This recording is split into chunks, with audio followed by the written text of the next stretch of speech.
প্রতিরক্ষা গোয়েন্দা মহাপরিদপ্তরের পরিচয়ে এক বন্দীর সাথে দেখা করতে আসা এক প্রতারককে আটক করা হয়েছে। 23 আগস্ট শনিবার বেলা 11টার দিকে বরিশাল কেন্দ্রীয় কারাগারে এ ঘটনা ঘটে। এই প্রতারণার পথ কেন বেছে নিয়েছেন? আসছিলাম একটা ভালো উদ্দেশ্য নিয়েই, বাট দেখা করার এই জন্য আর কি। কার সাথে দেখা করতে এসেছেন? সুহানের সাথে। সুহানের সাথে কি কাজ আপনার? এমনিতেই আর কি, ছোট ভাই হিসেবে দেখা করতে আসছিলাম। আপনি ওয়াকি টকি কেন ব্যবহার? এটা ভুল হয়েছে, সরি। কেন ভুল হয়েছে? আপনি কি কি পরিচয় দিচ্ছেন নিজেকে নিজে? না, আমি বিজি চাকরি করতাম, ওই পরিচয় দিতাম।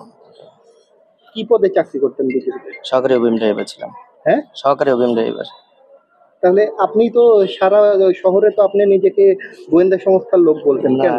এটা কাজ করতাম, কাজের থ্রুতে হয়ে গেছে আর কি, সরি। কি কাজ করতেন আপনি? No comment.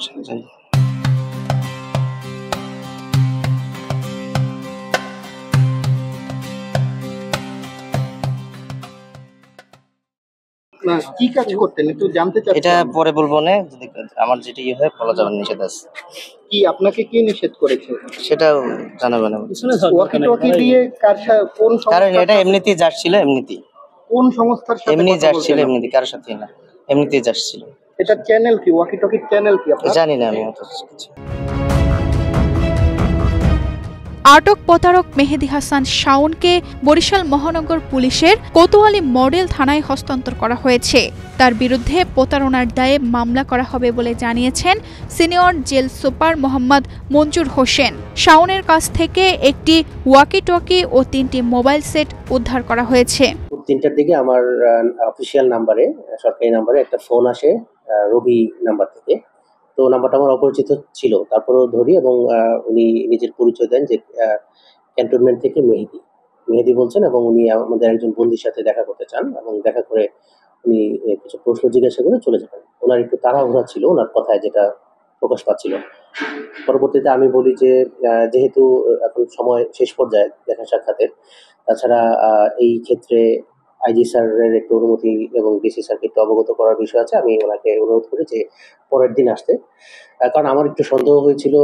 প্রথমত, ক্যান্টনমেন্ট থেকে যদি কেউ আসেন, আমাকে ক্যান্টনমেন্টের অন্য কেউ জানাননি, জানালে হয়তো সেটা বেটার হতো। তো যেহেতু জানা নেই, আমি ধরে নিয়েছি যে তাহলে এটা কিছুটা অসুবিধা থাকতে পারে। আর দ্বিতীয়ত, ওনার নামটা ট্রু কলারে আসেনি। সাধারণত কোনো ফিল্ড অফিসার বা এই ধরনের কিছু হলে নামটা থাকে। তো আমি একটু সময় নেই সে কারণে, এবং ওনাকে আগামীকাল অর্থাৎ আজকে আসতে বলি।